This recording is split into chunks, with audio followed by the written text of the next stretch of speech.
Hello नमस्कार, मैं हूं दीपक और आपका स्वागत करता हूं साल 2025 के इस पहले वाले वीडियो में। तो आपको सबसे पहले तो हैप्पी न्यू ईयर। साल 2025 की आपको ढेर सारी शुभकामनाएं। Wish you happy happy happy से भी बहुत वाला हैप्पी न्यू ईयर।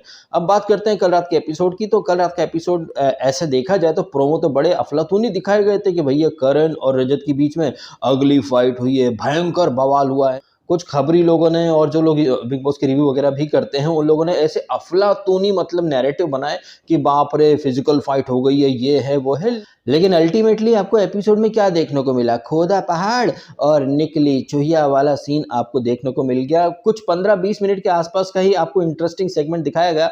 उसके बाद तो भाई कोई वड़ा पाव बना रहा है, तो कोई रोस्ट कर रहा है, तो कोई नए साल के ऊपर एक पंडित जी भी आ गए जो कि करणवीर मेहरा को चाणक्य बोल दिया कि चाणक्य की शादी वगैरह नहीं हुई थी, और रजत को काल सर्प दोष से ग्रसित इंसान ऐसा कुछ बोला। और उसके बाद आप क्या देखते हैं मित्रों कि जैसे इस साल की जो ईशा है उसके भी बाहर एक शालीन और अंदर वो अविनाश जिसके ऊपर भारती टोंट भी मारती है।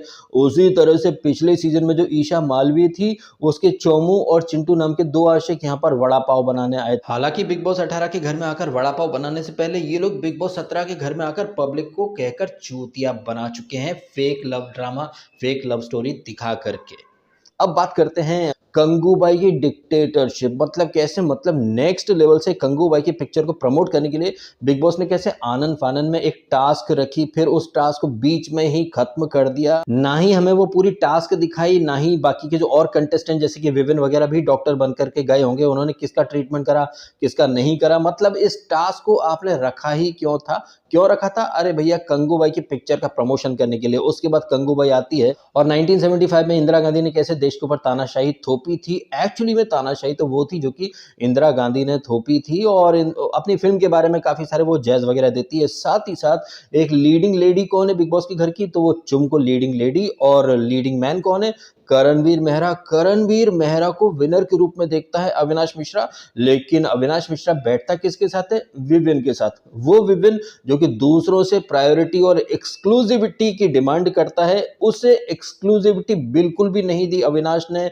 और अविनाश के ओपिनियन में अगर जीत का ट्रॉफी का हकदार कोई है तो वो है करणवीर मेहरा। हालांकि वो विपिन डिसन है जो कि शिल्पा शिरोडकर से एक्सक्लूसिविटी की डिमांड करता है, करणवीर मेहरा से एक्सक्लूसिविटी की डिमांड करता है। लेकिन यहाँ पर अविनाश जब इसको करण को प्रायोरिटी दे देता है तब विपिन क्या बोलता है? इट्स हिज ओपिनियन, मुझे फर्क नहीं पड़ता, ये तो इसका ओपिनियन है, मेरे हिसाब से एक्टिव होने की डेफिनेशन अलग है। जहां पर भी ये लाडला डिसना फंस जाता है ना, वहां पर अपने उल जलूल जायज देता है कि इन्वॉल्वमेंट की डेफिनेशन क्या होती है, एक्टिव होने की डेफिनेशन क्या होती है, ये कोई रिचार्ज नहीं है जो एक्टिव हो जाए। मतलब ऐसा है कि उसको भी पता है कि उसने खुद ने शो में कुछ खास घंटा उखाड़ा है नहीं। खुद इसने विविन डिसेना ने ही जिस वीकेंड के बारे में सलमान खान ने कहा था कि डिसेना तुम तो स्पाइनलेस हो, तुम कॉन्फ्रंट करते ही नहीं हो, तो उसी वीक में उसने खुद कहा था कि यार मेरा इन्वॉल्वमेंट कम है, मैं एक्टिव कम हूं। अब वही चीज कोई और बोल देता है तो अरे एक्टिव होने की डेफिनेशन इनके अलग होगी, मैं अपने हिसाब से एक्टिव हूं। तो कितनी जल्दी अपनी खुद की बोली गई बात से वो मुकर गया लाडला डिसेना, ये आपने देखा कल रात के एपिसोड में। खैर ये लीडिंग मैन और लीडिंग वुमेन वाली जो टास्क है, एक्टिविटी है, वो तो कंगूबाई बाद में करवाती है। एपिसोड शुरू होता है तो हम देखते हैं कि एंथम हो रहा है। उसके बाद राजमाता शिल्पागामी देवी के दो पुत्र भल्ला और बाहू राजमाता को टीज करते हैं। राजमाता के सामने इसने करण ने क्या बोला क्या नहीं इसकी पट्ट से जाकर के चुगली लगाता है ये भल्लाल देवा अपने चंगू मंगू या उर्फ ईशा और अविनाश के साथ बैठ करके। वहीं पर अविनाश आई थिंक कुछ उसको ऑलरेडी पता तो हो गई ना, घर में पोस्टर वगैरह लग गए थे, तो वो कहता भी कि मैं वेट कर रहा हूँ कंगूबाई के आने के लिए। लेकिन इसे क्या पता था कंगूबाई आकर के इसी को जलील कर देगी। जब कंगूबाई आती है और अविनाश को बोलती कि स्टॉप ओवर एक्टिंग कुछ ज्यादा कर रहा था ये अविनाश मिश्रा। अच्छा, ये ओवर से मुझे वापस से याद आई ईशा और अविनाश मिश्रा और ईशा इस एपिसोड की शुरुआत में भी काफी मतलब क्लोज प्रॉक्सिमिटी में वो गोद में उठा करके ले जा रहा है। और आपको तो याद ही होगा ना कि सलमान खान ने आई थिंक 2 वीक पहले ईशा के बारे में कहा था कि तुम्हारी मम्मी ने स्टेटमेंट दिया है कि उन्होंने ईशा को किसी गैर लड़के के साथ इतना क्लोज कभी नहीं देखा है। बट उस स्टेटमेंट के बाद भी ईशा ने अविनाश के साथ चिपकना बिल्कुल भी बंद नहीं करा है। अब आज रात के एपिसोड में ईशा की मम्मी आएंगी। अब मम्मा का प्राउड बच्चा क्या मम्मा के सामने भी अविनाश को चिपकेगा, ये देखने लायक बात होगी। वैसे ईशा की मम्मी के साथ-साथ यहाँ पर चाहत पांडे की मम्मी भी आ रही हैं, शिल्पा शिरोडकर की लड़की भी आ रही है। अब ये फैमिली वीक में क्या होगा, क्या नहीं होगा, ये तो ख़ैर आज रात के एपिसोड से हम देखना शुरू करेंगे। फिलहाल वापस आ जाते हैं एपिसोड के ऊपर, जहाँ पर ये इनकी मस्ती मज़ाक, ईशा, अविनाश, इन सब की करण, विविन, इनकी लेग पुलिंग के बाद डायरेक्ट शुरू हो जाती है ट्रीटमेंट के नाम पर टॉर्चर वाली एक्टिविटी। जिसमें पहले तो कशिश आती है, आई थिंक उसको सेल्फिश होने का उसको रोग है, जिसका इलाज करने के लिए ये अविनाश और कौन रहता है, रजत रहते हैं। ये मिर्ची के लड्डू खिला रहे हैं, मिर्ची के लड्डू के साथ साथ नीम का कड़वी गोलियां, फिर वो करेले का जूस और वो कीचड़, फिर बर्फ की सिल्ली पर उसको लिटा देते हैं, करंट के झटके वगैरह देते हैं। बट कशिश तो कुत्ते के दुम है भाई, उसने तो ना सुधरने की कसम खाई है। उसके बाद आप देखते हैं राउंड नंबर 2 शुरू होता है, जिसमें कि ईशा और चुम आते हैं। आई थिंक वो डबल फेस की बीमारी का इलाज करने के लिए रजत को बुलाते हैं।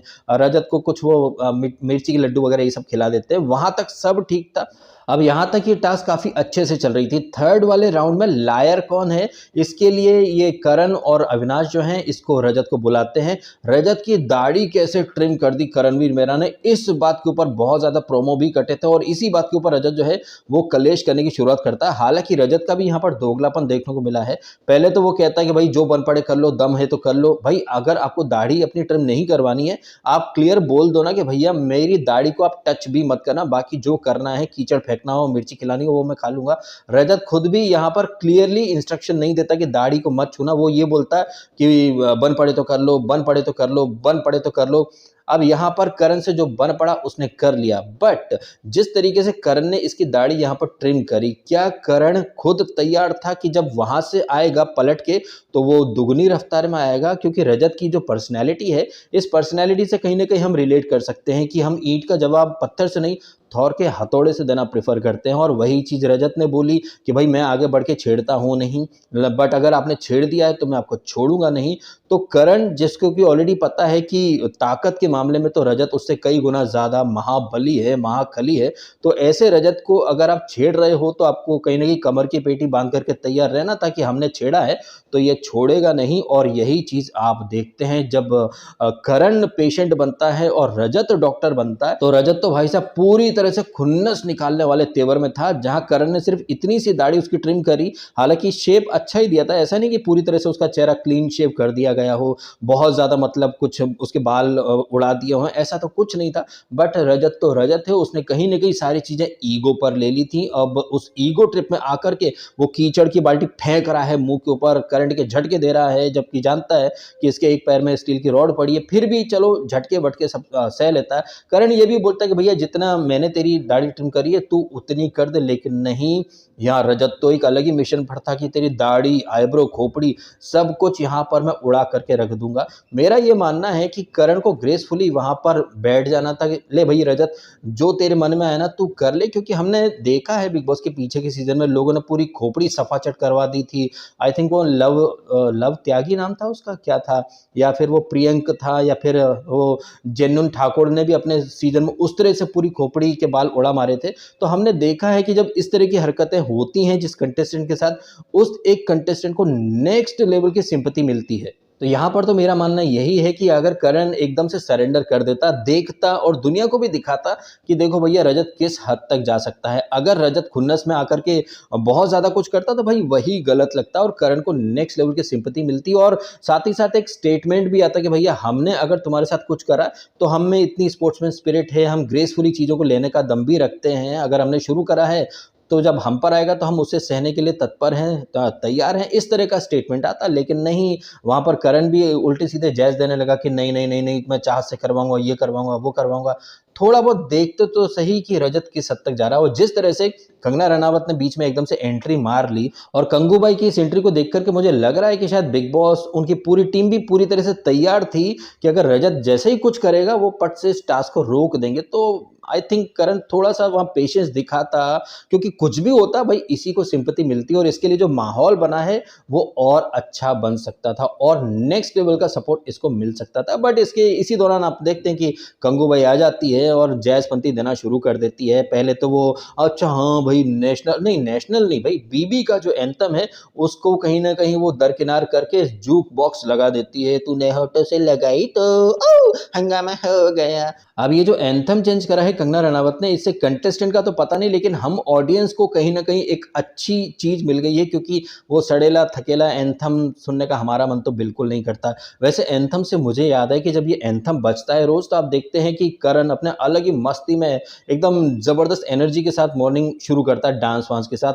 वहीं 8 साल से ऑनेस्टी से, लॉयल्टी से कलर्स पे चिपका हुआ ये जो लाडला डिसेना है, जिसे दुनिया काफ़ी अच्छा एक्टर बोलती है, ये एकदम करके एकदम मतलब सूमड़ी में खड़ा रहता है। रत्ती भर एनर्जी, रत्ती भर एंथुसियाज़्म कुछ भी नहीं दिखता है इसके अंदर, बट इसके फैंस फिर भी पता नहीं क्या देख कर के उसको सपोर्ट वगैरह दे रहे हैं। कुछ तो मतलब करण बेहतर कर रहा है ना विवेन से, तभी उसको कंगना रनावत भी मतलब लीडिंग मैन डिक्लेयर करती हैं। खुद अविनाश जो कि विवेन के साथ बैठता है, वो विवेन को नहीं करण को विनर के रूप में देख रहा है। तो ये कहीं न कहीं एक आई ओपनर तो है विवेन डिसेना के लिए, और आई ओपन करने के लिए तो इम्पोर्टेड को खिलाने वाली नौरान आई थी। और जैसा कि हम प्रोमो देख रहे हैं कि अब बहरीन का इम्पोर्टेड टोबैको बिबियन एंड नौरान दोनों मिल करके वॉशरूम में साथ में खाया करेंगे और थूका भी करेंगे, बिकॉज फैमिली वीक की शुरुआत हो गई है। अब हम इसके नौरन के साथ साथ चाहत की मम्मी को भी देखेंगे, जो कि इसको रजत को कहीं ना कहीं झाड़ रही हैं। तो फैमिली वीक शुरू हो चुका, दैट मीन्स कहीं खुशी कहीं गम वाला आपको तेवर देखने को मिलेगा। वैसे एक चीज आपने अक्सर नोट करी होगी, जब भी फैमिली वीक होता है तो जो फैमिली मेंबर्स आते हैं उनमें कुछ फैमिली मेंबर्स किसी कंटेस्टेंट का गेम एकदम अप कर जाते हैं, तो कुछ फैमिली मेंबर्स ऐसे भी होते हैं जो कि अच्छा खासा गेम चल रहा होता है, उसकी कहीं ना कहीं बैंड बजा के चले जाते हैं। ऐसी एक आई थी वो रोमिल की पत्नी, उसके गेम की बैंड बजा करके चली गई थी, और ब्रिगेडियर कौर साहब आए थे मेरी लाडली नहीं मेरी फेवरेट निम्मो को कहीं ना कहीं अप करने के बजाय और डाउन करके ही चले गए थे। अब देखते हैं ये जो फैमिली मेंबर्स आए हैं, ये अपने अपने जो मतलब फैमिली वाला है उसका गेम अप करते हैं या खत्म करते हैं, ये तो आने वाले समय की ही बात है। अब आप बताइएगा, जिस तरह से कल रात का एपिसोड गया है, मेकर्स ने आनन फानन में वो टास्क रखी, फिर आनन फानन में उस टास्क को खत्म भी कर दिया, बिकॉज कंगना की पिक्चर का प्रमोशन करना बहुत ज़्यादा ज़रूरी था। कंगना लॉकअप में होस्ट बनती थी, यहाँ पर भी मतलब नल्ली होस्ट बनने की एक्टिंग कर रही थी, नल्ली डिक्टेटर बनने की वो एक्टिंग कर रही थी। और उसके शो में जो जेलर था वो कुंदरी, वो भी आया, और उसके शो में जो नल्ला विनर था वो मुन्नी बदनाम, वो भी आया। मुन्नी बदनाम जो खुद अपने सीजन में है, वो नाजला, आयशा, उसकी एक्स वाइफ, फिर पता नहीं किसी और से शादी कर ली, मतलब खुद। और हाँ भाई, बारबी हांडा को कैसे भूल गए हम, तो खुद मुन्नी जिहादी जिसने अपने सीजन में कैसे कैसे मतलब वहां पर लीचड़पंती करी थी, वही मुन्नी बदनाम फिर बिग बॉस ओटीटी सीजन 3 में आकर के एनाकोंडा को मतलब एथिक्स पर ज्ञान दे रहा था। यहाँ कल रात के एपिसोड में वो करण को क्या बोल रहा था, करण अरुणाचल आपकी ससुराल, ये ससुराल वो ससुराल, लेकिन कितनी बेशर्मी से ये मुन्नी बदनाम भूल गया कि इसकी भी तो ससुराल अलग अलग जगह पर है। तो मतलब आप देख लीजिए कैसे 100 चूहे खा करके मुन्नी बदनाम हज को जाने की एक्टिंग कर रहा था। तो ऐसे लीचड़ों को, ऐसे ठुल्लों को मेकर्स बार बार ले आते हैं, वही घिसी पिटी हरकतें दिखाते हैं। वैसे ये तमाम घिसी पिटी हरकतें, घिसी पिटी बकवास और वही सारी देखी दिखाई चीजों के बीच में आपने एक नई चीज देखी। जिस तरीके से इस सीजन के स्टार्ट में आपने देखा कि डे 1 से ही विवेन डिसेना को लाडला बोल दिया गया था, नेपोटिज्म का भर भर के उसे फायदा मिल रहा है, और इस नेपोटिज्म के अगेंस्ट हमेशा एक बिगुल बजाती है कंगूबाई। और ये कंगूबाई कल मेकर्स के मुंह पर कहीं ना कहीं तमाचा मार के गई, जिस तरीके से उसने बोला कि देखो मैं नेपोटिज्म के अगेंस्ट बोलती आई हूं, तो ये जो नेपोटिज्म, गैंगिज्म, फेवरेटिज्म,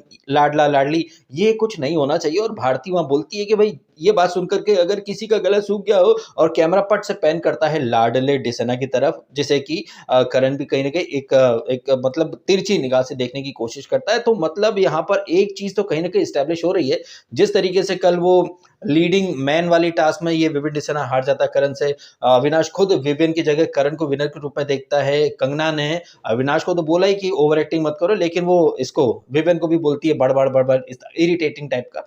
तो कहीं ना कहीं कंगना ने जिस तरीके से नेपोटिज्म के अगेंस्ट बोला है, क्या इससे एक हिंट नहीं मिल रही आपको कि विवेन डिसेना जो कि डे 1 से टॉप 2 में था, अब शायद वो टॉप 2 में भी नहीं है? इसका कहीं ना कहीं एक इशारा मुझे कंगना के स्टेटमेंट से मिला तो है।